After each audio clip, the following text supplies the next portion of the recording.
Let's talk today about Crooked Lane Books. Now, they've been around since 2015, but for some reason, I've actually never heard of them until recently. I think it's because all of their books are distributed through Penguin Random House, so when you see them on Amazon, it looks like it is part of Penguin. But they are a standalone company. They're based out of New York, and they put out 60 to 70 cozies a year. So they're definitely somebody that I'm a huge fan of already.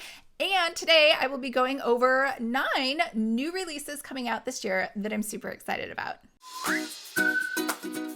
Hi everyone, I'm Lisa, author of the Frosted Misfortunes Cozy Mystery Series starring my own little kitty cat, Lucky. Welcome to my booktube channel where we talk all about mysteries, whether those are books, TV shows, or movies. So if this sounds like you or something you might be interested in, make sure to hit the subscribe button. I post new videos every Tuesday and I do extra videos because I just can't help it. I'm really excited about joining BookTube. I don't know why I didn't do it before. I was like, I really don't want to talk about books. But now that I've set my reading goal for the year on Goodreads, which you should definitely friend me on, I have read, I think, almost 100 books so far this year. And my goal is 200, which I should probably up. I will probably exceed that. But I will leave a link to my Goodreads friend link, whatever, below. So I would love to see what you're reading as well. The first book is A Scone of Contention by Lucy Burdette. I almost said Bernadette. And this is number 11 in the Key West Food Critic Mystery. So now that we're into number 11 in the series,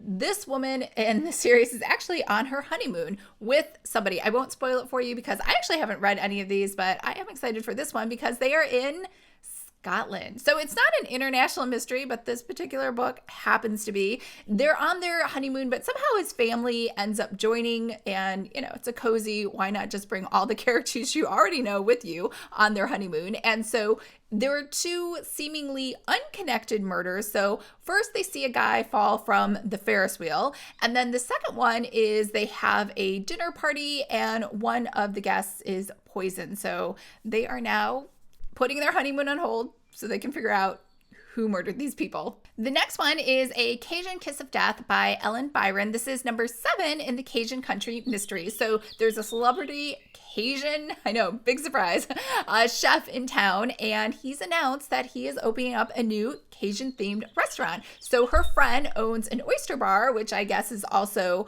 a competitor, and so the celebrity chef ends up dead, and her friend is the prime suspect because the competition possibly would have been too much for her. The next one is In Hot Water by Kate Kingsbury, and it's a tea cozy, which is one of my favorite types of cozies. It is number 1 in the Misty Bay Tea Room Mystery. So it's a widow who decides to open up a tea room, and her assistant at the, business, her ex-husband falls from a balcony. She doesn't think it was a suicide, and then the other assistant goes to help her solve it, and so obviously she has to help her solve it. And of course the love interest is a detective, and somehow in the description it said that there's a veterinarian somehow in the mix that knows something. So interested to see this. Love tea cozies. I mean, as soon as they said tea, I knew I was going to read this anyway. The next one to come out on October 12th is A Brush with Murder by Bailee Abbott. Now this is first in the Paint by Number, is that right? The Paint by Murder mysteries. And this one I really like because it has a sister in it, and the sister is kind of evil and doesn't really help her, which is kind of nice. It's like a refreshing change to see that dynamic instead of having like the perfect sister. Anyways, she moves from New York to Western New York, which we got to ask, why not move somewhere warm? California, Florida, Texas, I don't know. I guess she just really likes cold weather. Anyway, so she opens up, she's an artist, but she decides to open up that like a painting place, which I don't know if you've ever gone to those. I see those deals all the time on Groupon, and I think they would be fun to go, but I've never actually gone. So, and I don't really have any artistic talent anyway, but I thought it'd just be fun to go with some friends and hang out. So that is on my list. Not that people are hanging out right now anyway, but hopefully in the future, that will be a thing again. So she is there because one of the people that gave her business a bad review ends up dead, obviously right behind her shop, so it makes her look pretty guilty. But this is a pretty harsh critic who's given lots of people bad reviews, so it could be anybody. The next book coming out on October 12th is Slashing Through the Snow by Jacqueline Frost, also known as Julie Ann Lindsay. She has a bunch of different pen names, but I love this series. In fact, to be totally honest, I already read the book, so I got an early advance copy. But this is number 3 in the Christmas Tree Farm Mysteries, and we read the first book as part of book club, so I will leave a link to that so you can see that. Everyone loved that book, and in fact, book 2, when we were talking about reading a sequel, that book came in at number 2 as the most popular book that people wanted to read. So basically, these stories only happen during Christmas, as you may have suspected, and her family owns a Christmas farm, but they also have a restaurant, and tons of people come, and they have all this land, and she lives there with her family. Her family's like in the big main house, and she lives like in a smaller house right on the property. So in this book, in number 3, she decides to open up a B&B, which makes sense. They have tons of land. They could probably open up a snow sliding park or something else, but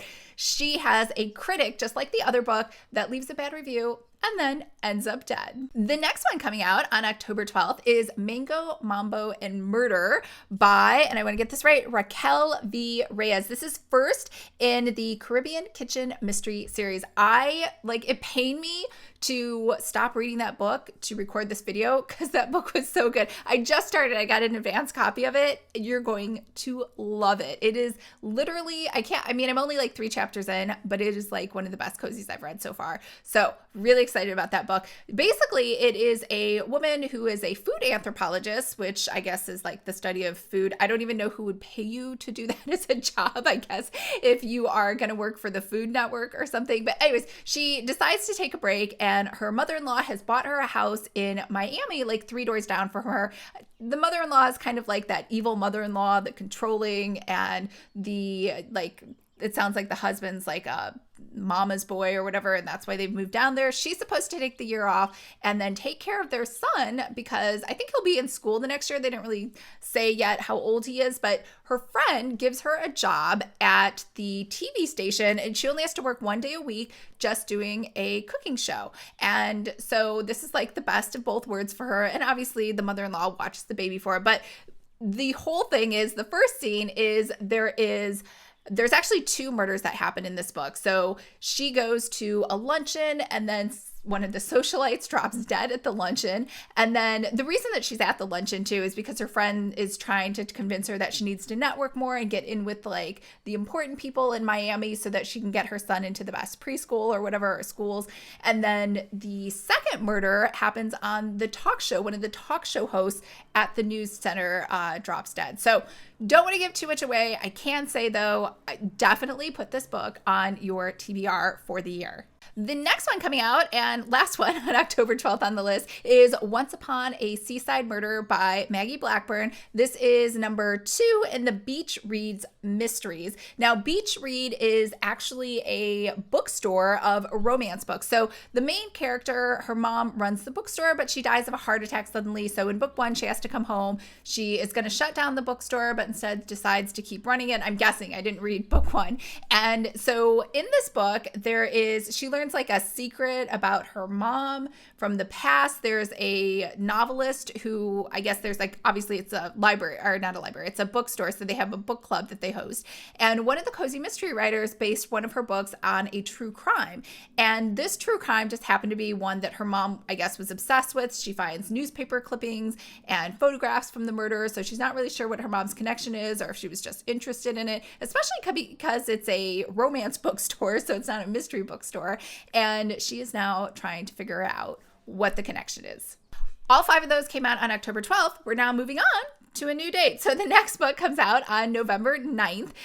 This is Death on the Shelf by Allison Brook. This is number 5 in the Haunted Library Mysteries. Remember how I said they did do a few magical ones? So I wanted to include a magical book into this list. Now, I haven't read the other books, but it kind of had me at chocolate fondue. So she is out of town. So I don't think we're actually at the library. And she has 2 people that help her. It is a ghost from the library and also a cat from the library. I don't know if the cat can talk, or maybe the ghost can talk to the cat, or it's just her cat, but they mention that. And so anyways, someone falls dead at the wedding into the chocolate fountain, which is kind of a shame because I love chocolate fountains. Too bad he didn't fall in something else. So they're trying to figure out who murdered him. He is the husband of a cousin who is attending the wedding, but he sounds like somebody who's not very nice. He was flirting with another person, and then that second person ends up dead too. So she is trying to help figure out what happened. The next book is so far out in the future that it doesn't even have a cover. And I switched cameras just to emphasize that. I'm kidding. My camera died. So I'm on my webcam. But basically, this is Renewed for Murder by Victoria Gilbert. And this is number 6 in the Blue Ridge Library Mysteries. And I mostly was interested because the dynamics are crazy and all over the place, but it's a librarian and it's her job to research source material for her husband and his dance partner, which dance partners I thought it's like a romantic connection. So that was kind of weird to me, but whatever. And then at the same time, her Aunt Lydia, her friend Zelda, finds a dead body in her backyard. So her Aunt Lydia's like, you need to start doing research on this and figure out who the real murderer is. So her friend Zelda doesn't get accused of the murder. But in her investigations, she finds out that Zelda's not such an innocent person. So mostly I was totally fascinated by the ballroom dancing. The name Zelda is a great name. My aunt is actually named Zelda. Plus I know there's that Zelda game or whatever, but it's a good name. More people should be named Zelda. I think we should try to do a resurgence of Zelda. Does anyone agree? No one probably agrees. Anyways, that book comes out on December 7th. All right. I hope you are having a fabulous day. Definitely go check out Crooked Lane Books. Now, I will say, I don't think there are any books listed on their website. It just lists out authors. But yeah, when I get more Crooked Lane books that I'm excited about, I will definitely do another video to showcase those. All right, I hope everyone's having a great day. I think I already said that. I want you to have a really, really great day, and I will see you guys later. Bye.